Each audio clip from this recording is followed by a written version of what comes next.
Welcome back, this is Tiny T Gaming. Today I'm going to be talking about the Night Lord's future. Firstly though, I want to say thank you to everyone who subscribed. The channel has grown so much recently and I really appreciate it. If you haven't already, please like and subscribe, it's really helping the channel grow. Now, before I get into the Night Lords themselves and what I think their future will cover, I'll be covering spoilers from the Night Lords trilogy, so if you don't want to be spoiled, turn away now. So you've been warned. So as a recap, the Night Lords are the 8th Legion of the Legio Astartes. Their gene-sire, Conrad Kurz, or the Night Haunter, was found on the world of Nostramo, a world of endless night and crime and corruption. He developed from a young age his own beliefs on right and wrong, and how the masters should be led and punished. His modus operandi, victory and control through fear, was a sentiment he carried out into the stars.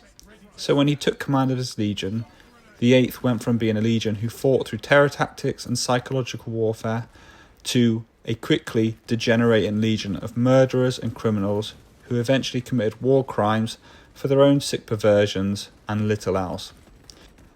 Realising that while his message was quickly becoming lost, in part due to only criminals being fit and strong enough to ascend to the Legion's ranks, he destroyed his homeworld.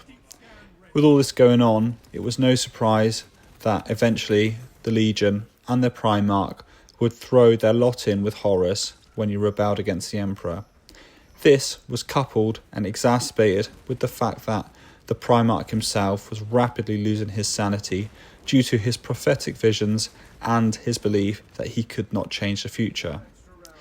Fast forward to the 41st millennium, and the Legion is a mostly ill-structured formation made up of hundreds of small, separate warbands. Like most traitor forces, original Legion structure is nearly gone, and the Legions follow the champions who have risen in the years since. They are, however, known for not all being complete chaos-worshipping devotees, many eschewing the belief in the dark gods entirely, and even seeing such things as corruption as disdainful. Due to this, their gene seed remains mostly pure, though there is a predisposition towards paranoia. That isn't to say that they don't have such structures entirely. Famous officers still lead as captains with sergeants below them in some cases, though this is few and far between. One such warband or formation, which is now extinct, was the 10th Company, for a time known as the Warband of the Exalted. Initially, the company apothecary, who then became the de facto leader of First Claw, rose to command the warband after the Exalted was killed aboard his ship. This individual was named Talos, who was in fact the prophet of the Legion.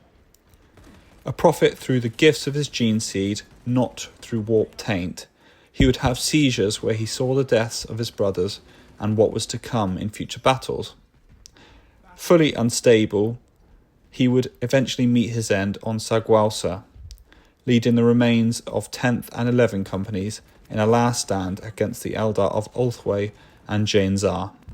The warband's apothecary survived though, harvesting Talos' gene seed and implanting it in an individual who was hinted to be the son of Talos' former slaves, Octavia and Septimus. With the refinement of Talos' gene seed, this new Astartes named Decimus inherited the prophetic abilities without the drawbacks of unstable gene seed and debilitating and uncontrollable seizures.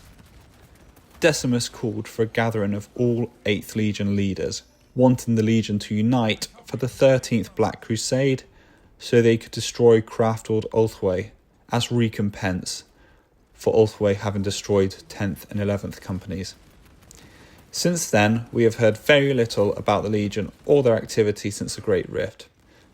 I think it would be great to see Decimus as the figurehead of a mostly reorganised and combined 8th Legion, forming a core of cohesive legionaries that can actually maintain a war against the Eldar and the wider Imperium. I would love to see the mixed personalities of another Night Lords formation, waging war in their own way, but with the combined resources and numbers of a gathered legion, even if it is one of the smallest legions left to the traitor forces, and even though the Night Lords themselves are mostly pirates and mongrel vagabond Astartes. Further in the setting with regards to Ulthwaite and the Legion wouldn't necessarily impact the wider story arcs post Great Rift either, as a war between both factions could be very well contained, or could lead into the whole Imperium Nihilus piece. We could even see a resurgent Night Lords, where Decimus impresses the discipline and virtues pushed by Talos, wishing to once again bring structure and purpose back to a legion of degenerate murderers and psychopaths, whose favourite pastime is skinning slaves alive. I think that would be the best option. A reborn Night Lords Legion, unified by one charismatic legionary who has not fallen to decadence or selfish gluttony. A prophet who could preempt the movements of their enemy, and so carve out a piece of imperial space for the Legion, where they can reign supreme and actually have a base of operations, even if it is just one star system though. I think it'd be really good to have a better villain arc for the Night Lords Legion, other than they're just selfish pirates who stab their own allies in the back, even if their paranoia is still apparent and still very much a characteristic flaw of them.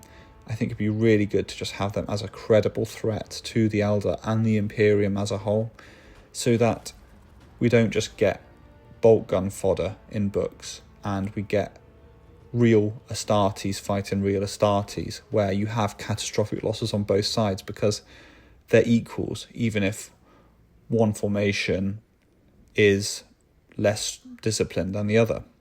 But these are just my thoughts. Please like and subscribe.